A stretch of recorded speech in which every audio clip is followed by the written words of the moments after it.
Class 9 Subject Physics Chapter 1 Measurement of Time. How you will measure the time? You can measure the time with the help of clock, simple pendulum. First, I will discuss what is clock. As you know, it is a device that counts the number of repetitions, including the fraction. Time may be 1 second, 2 seconds, 1/2 seconds, it may be, of a periodic event. Simple pendulum. A simple pendulum is a heavy point mass suspended from a rigid support by a massless and inextensible string. Here you have given the figure of simple pendulum. It is known as the rigid support through which the simple pendulum suspended. This is the point, is known as point of suspension. Length from rigid support to the center of the bob is known as effective length. Position A is known as mean position and B or C is known as extreme position.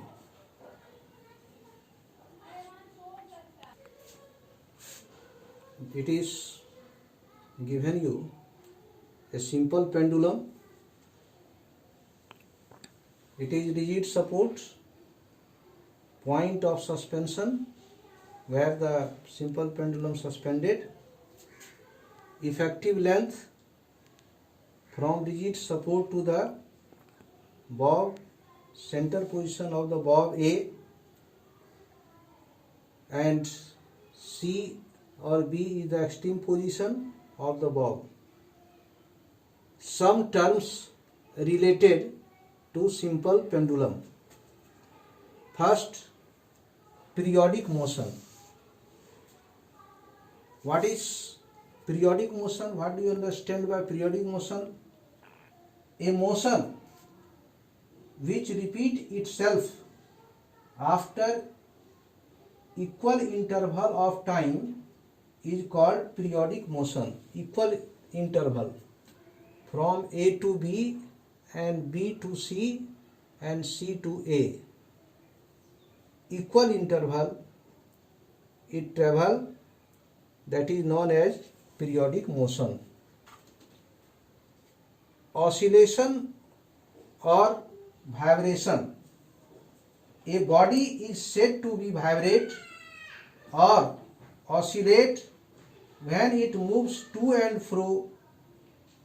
To and fro means A to B and B to C, C to A.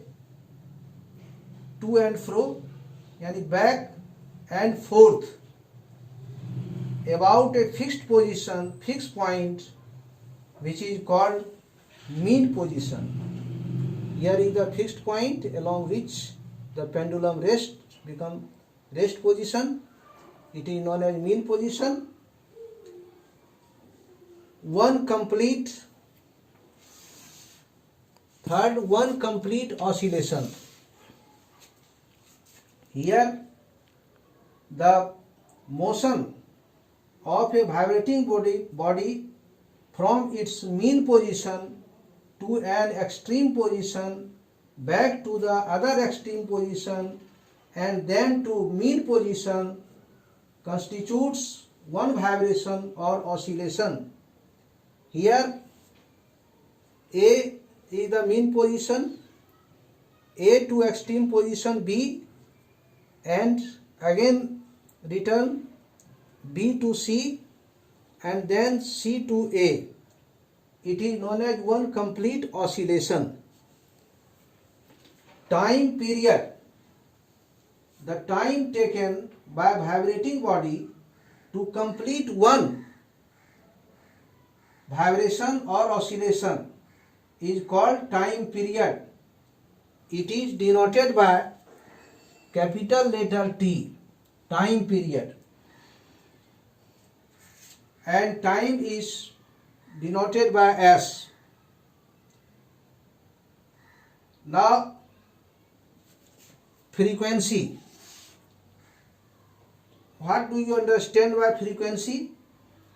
The number of complete vibration, A to B, B to C, then C to A. One complete vibration. It means the number of complete vibration made by a vibrating body is in 1 second is called frequency. It is denoted by N or small letter F, and SI unit of frequency is Hertz, Hertz. You can write Hz. Frequency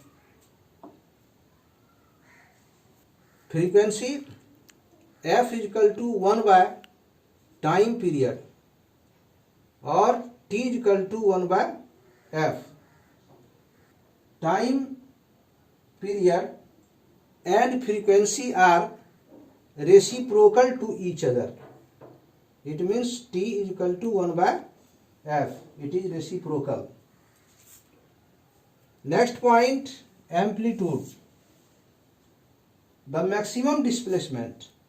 A is the mean position, or maximum displacement A to B. From A to B, the maximum displacement of a vibrating body on either side of its mean position, either side B or either side C of its mean position is called amplitude of vibration. In given the figure of simple pendulum, the amplitude of the displacement A to B or A to C, it is denoted by small letter A or capital letter A. It is measured in meter. You can measure by meter, its SI unit. Effective length of a pendulum. Here is the point. The distance between the point of suspension here and the center of gravity of the bob. Here is the center of gravity of the bob. It is the effective length of a pendulum. Here is the point of suspension, here is the center of gravity of the bob. The length between the point of suspension and the center of gravity of A is known as effective length.